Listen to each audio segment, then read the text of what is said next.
నేను ఈ ప్రభుత్వాన్ని అడిగేది ఎందుకు మీకు ఆ తొందరపాటు? ఈ గ్రేటర్ హైదరాబాద్ పరిధిలో 150 మున్సిపల్ డివిజన్లు ఉన్నాయి. కనీసం ఈ కార్పొరేటర్ల తోని మాట్లాడడం కానీ, శాసనసభ్యులు శాసన మండలి సభ్యులతో మాట్లాడడం కానీ, బస్తీ సంఘాలు, కాలనీ సంఘాలు, అపార్ట్మెంట్ గ్రేటెడ్ కమ్యూనిటీస్ వీళ్ళతోని ఎవరితోనూ కూడా సంప్రదింపులు జరపకుండా, ఫీల్డ్లో పోయి ప్రజలతో సంప్రదింపులు జరపకుండా మీరు హరీబరీగా 300 డివిజన్లు చేస్తున్నామని చెప్పి ఎవరిని అడిగారు మీరు? ఇది సైంటిఫిక్గా లేదు కాబట్టి. రెండోది, కొన్ని హిస్టారికల్ నేమ్స్ కూడా దాంట్లోకి తొలగించి వేరే పేర్లు పెడుతూ, అవన్నీ అంశాల విషయంలో మరి కమిషనర్ గారికి రిప్రజెంటేషన్ ఇవ్వడం జరిగింది.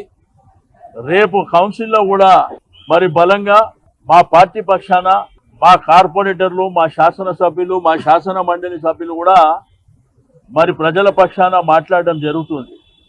ఇది రాజకీయ పార్టీలకు, ప్రజాప్రతినిధులకు సంబంధించిన వ్యవహారం కాదు. ఇది టోటల్గా ప్రజలకు సంబంధించినటువంటి అంశాలు. ఇప్పుడే గ్రేటర్ హైదరాబాద్ మున్సిపల్ డివిజన్ 150 డివిజన్లకే మరి ప్రాపర్గా అధికారులు లేరు. కొన్ని దగ్గర ఏఈలు లేరు, కొన్ని దగ్గర ఈ లేరు. మరి జిహెచ్ఎంసీలో వేరియస్ డిపార్ట్మెంట్స్ ఉంటాయి, వాళ్ళ దగ్గర కూడా సరైనటువంటి మ్యాన్ పవర్ లేదు. మరి ఇక్కడనే మ్యాన్ పవర్ లేకపోతే ఆ 150 డివిజన్లను తీసుకొచ్చి మీరు ఏ పద్ధతిలో గడుపుతున్నారు? రెండోది, సైంటిఫిక్గా కూడా లేదు. ఒక దగ్గర 20,000 ఉంటే ఒక దగ్గర 60,000.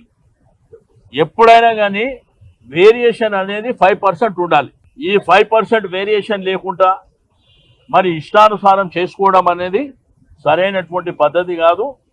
ఒకటి, రేపు కౌన్సిల్లో కొట్లాడతాం, రేపు లీగల్గా కూడా కొట్లాడతాం.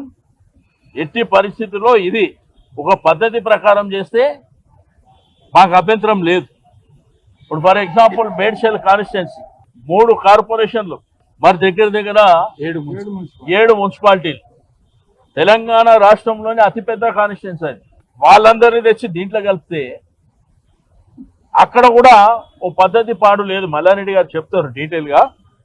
కాబట్టి మేమందరం కూడా కమిషనర్ గారికి చెప్పినాం, ఇది ఒక పద్ధతి ప్రకారం చేస్తే ఎవరికి అభ్యంతరం లేదు. మొన్న కూడా మీరు కౌన్సిల్లో చూసిర్రు, మా కార్పొరేటర్లకంతా గుడ్ న్యూస్ అని చెప్పి ఏదో కార్పొరేటర్లకు 2 కోట్ల రూపాయల డెవలప్మెంట్ అని చెప్పారు. వాళ్ళ టర్మ్ ఉంది ఫిబ్రవరి వరకు. ఇప్పుడు వాళ్ళని అడుగుతానంట ఇన్ఛార్జ్ మినిస్టర్ చూస్తాడంట, ఎవరో ఇన్ఛార్జ్ చూస్తారంట.